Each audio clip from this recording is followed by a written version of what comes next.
It's one thing to stack a roster with superstar names like LeBron James, Luka Dončić, and Anthony Davis. It's another thing entirely to watch that roster morph into the best defensive team in the league almost overnight. When the Lakers began, this season most fans and analysts thought they'd conquer teams on pure offensive firepower, relying on highlight plays and jaw-dropping scoring performances. Yet here we are, witnessing a truly puzzling transformation. The Lakers have rattled off 18 wins in their last 22 games, and instead of doing it by outgunning opponents, they've done it by outsmarting them on defense. Still, when you look a little deeper, the story isn't quite so straightforward. Rumors say there's tension inside the locker room, whispers of heated disagreements and power struggles, especially with their star big man recovering from an injury. There's talk that the coaching staff has entirely revamped their strategy because of rising friction among players, and more than a few pundits have floated the theory that these changes might be motivated by an unspoken plan to keep the Lakers relevant for years to come. But it gets even more intriguing. There's also chatter that the front office decision to bring Luka Dončić into the fold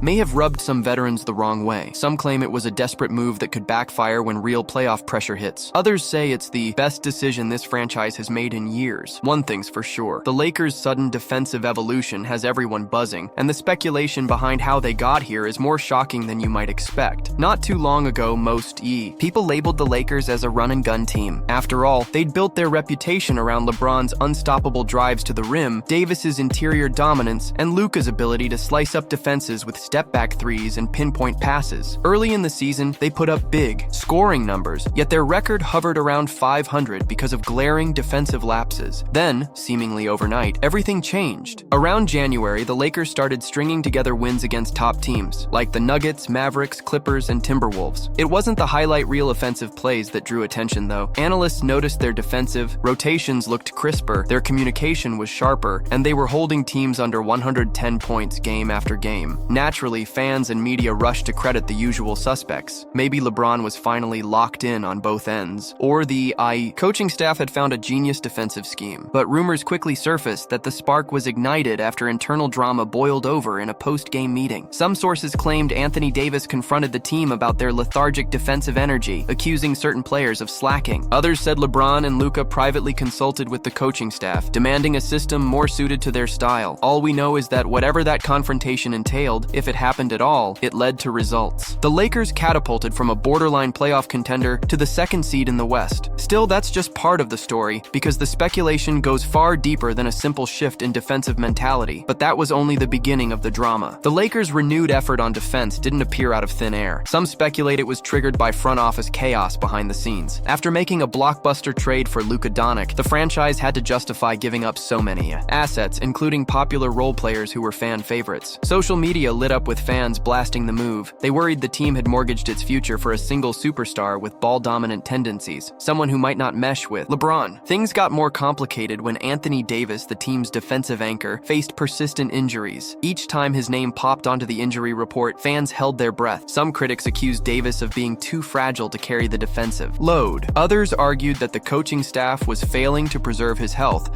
by over-relying on his rim protection. Then came a wave of online rumors suggesting friction between Davis and the training staff. Some claimed he wanted to return earlier from injuries, while others insisted he was being overly cautious, worried about his next contract. Meanwhile, there was a separate rumor swirl about whether LeBron had personally pushed the front office to acquire Luka, allegedly overshadowing Davis's status as the second star. People started to wonder, was AD frustrated that the Lakers no longer revolved around his partnership with LeBron? Before long, these whispers pointed fingers in every direction. The general manager, the head coach, even the team's star players. Yet, instead of imploding under the weight of controversy, the Lakers channeled all the tension into a hyper-focused brand of defensive basketball. Now the rest of the league is left guessing how much of that synergy is born from real teamwork, and how much stems from fear of what might happen if they don't perform. But the most shocking revelation was still yet to come. You'd think that a team featuring 3 offensive juggernauts wouldn't rely on stifling defense. Yet that's exactly what happened. Step by step, the coaching staff introduced a sophisticated scheme designed to funnel opponents away from the paint and into uncomfortable jump shots. They started icing pick and rolls, a technique that directs ball handlers toward the sideline instead of allowing them to cut through the middle. By pushing opponents away from the rim, the Lakers minimized the threat of easy layups. They also began ignoring weak shooters. If a player was known to be unreliable from 3, a Laker defender would drop down into the paint and completely abandon that shooter on the perimeter. As shocking as it sounds, that approach meant sometimes an opposing guard was left wide open beyond the arc. But for the Lakers, Lakers, the math worked out. Better to let a shaky shooter heave from deep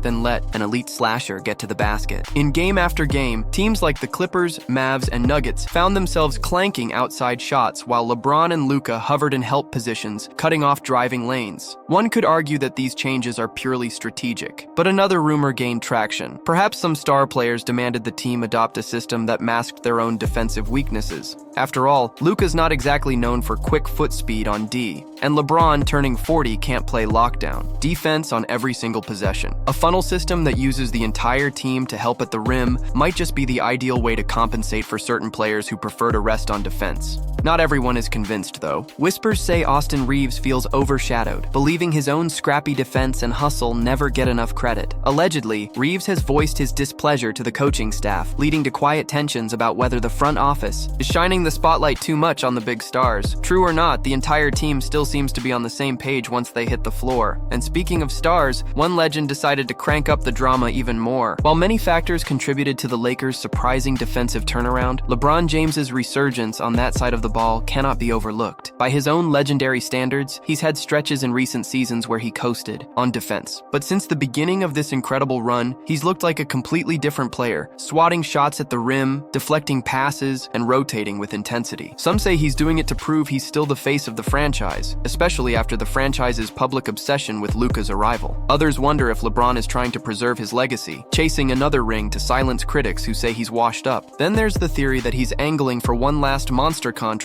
and wants to showcase a full two-way game to maximize his worth. But rumors also suggest a personal motivation. Apparently, LeBron wants to show the front office and the rest of the league that he's not ready to pass the torch just yet. After hearing the chatter that Luka is the new face of the NBA, word is LeBron became laser-focused on reminding everyone he can still dominate. According to some close to the situation, he's been watching extra film sessions late into the night, analyzing how to funnel offensive threats into traps and how to time his rotations perfectly. Whatever the case, the Lakers' success on defense has a lot to do with James's buy-in. It's not every day you see a near 40-year-old star committing so relentlessly on both ends of the floor. His example alone may have set the tone for younger players who realized if the king is diving after loose balls, they'd better keep up. But the biggest questions revolve around a man many thought would be the heart and soul of that defense all season. Anthony Davis was supposed to be the foundation for everything on defense, until injuries started piling up. It seemed every time he was almost back to full strength, he'd tweak something else. This ongoing cycle led many to question whether the Lakers' new defense could survive without a dominant shot blocker in the paint. Initially, it looked like a disaster. Without Davis, the Lakers tried a patchwork of bigs, including Jackson Hayes, who showed flashes but couldn't fill AD's shoes entirely. There was talk that the Lakers might need to dip back into the trade market for more rim protection or risk dropping back in the standings. But then, to everyone's surprise, the team discovered a different style. They started going small, switching almost everything on the perimeter, and forcing teams into mid-range or outside shots. They'd overload the strong side, flood the paint with bodies, and then dare lesser shooters to fling it from deep. In doing so, they managed to stay competitive while Davis nursed yet another injury. Some insiders say Davis was frustrated with this change. Allegedly, he preferred a scheme that revolved around him cleaning up mistakes at the rim so he could show off his defensive prowess. Others claim he was actually relieved, because the new approach would reduce wear and tear on his body. Which is true. Only a few people in the locker room know the full story. Regardless of Davis's personal feelings, the Lakers continued winning. By the time he returned, they had become a cohesive defensive unit, fully committed to this new identity. It's not every day you see an all-star big rejoin a team and integrate so seamlessly. But if there was any tension behind the scenes, it didn't derail their on-court success, at least not yet. Soon enough, it was the unsung heroes who created even more buzz. While the media fixated on LeBron, Luka, and AD, fans who watched closely saw that several unsung role players were just as vital, if not more so. Look at Jared Vanderbilt and Dorian Finney-Smith, for instance. They became the defensive hounds, the gritty wing stoppers that allowed stars like Luka to conserve some energy. With quick feet and long arms, they shut down opposing scorers on the perimeter, forcing them into bad shots or sending them right into help defenders. Behind closed doors, there was talk that these lesser-known names felt disrespected by how the national media overlooked them. One rumor suggests that Vanderbilt even confronted a reporter, asking why he was rarely mentioned in coverage despite doing the dirty work that led to wins. Whether that confrontation actually happened, the frustration was palpable in their post-game interviews. Vando and Finney-Smith started playing with a visible chip on their shoulders, diving for loose balls and contesting every shot. Austin Reaves also stepped into the spotlight. Known for his hustle and scrappy determination, he became a secondary ball handler and a feisty on-ball defender. The funny thing is, though, Reaves apparently isn't thrilled about being labeled a hustle guy. Some insiders say he wants recognition as a complete player, a versatile guard forward who can score, facilitate, and defend. Combine that with the rumored tension about big stars overshadowing him, and you have the perfect recipe for quietly simmering rivalries. So far, none of these personal ambitions have cracked the surface, but in this league, it only takes one spark to ignite the flames. But with the playoffs looming, the Lakers can't afford a single breakdown, internal or otherwise. Despite the roaring success, the Lakers' new defensive scheme comes with a massive question mark. How will it hold up against teams that don't have obvious weaknesses on the perimeter? This ignore non-shooters approach works wonders against squads with role players who can't hit from outside. But teams like the Celtics, Knicks, and even the Grizzlies can field lineups of solid shooters who'll knock down open looks if left alone. Analysts are already circling upcoming matchups. Fans can't wait to see if the Lakers can keep suffocating offenses that spread the floor. Some claim that once they face a true 5-out offense, their funnel strategy might collapse if they can't rely on letting a bad shooter brick from beyond the arc. Others argue that this system is too adaptable for any one team to crack, especially now that every Laker is on the same page. Then there's free agency on the horizon. Rumor has it, some of these underrated players won't stay content with smaller roles and lower pay. If the Lakers don't showcase them enough, they might bolt to a different team willing to give them a bigger stage and a bigger paycheck. Meanwhile, bigger personalities like LeBron, Luka, and AD could have their own demands. Fans and pundits alike wonder if the Lakers' front office can keep these egos in check, or if the locker room is one bad series away from imploding. One especially juicy rumor claims a major star could force a trade if they feel overshadowed by Luka's prominence in the team's offensive sets. Whether that star is Davis or someone else remains unconfirmed, but it's definitely fueling conversation among fans who believe the Lakers might shuffle the roster yet again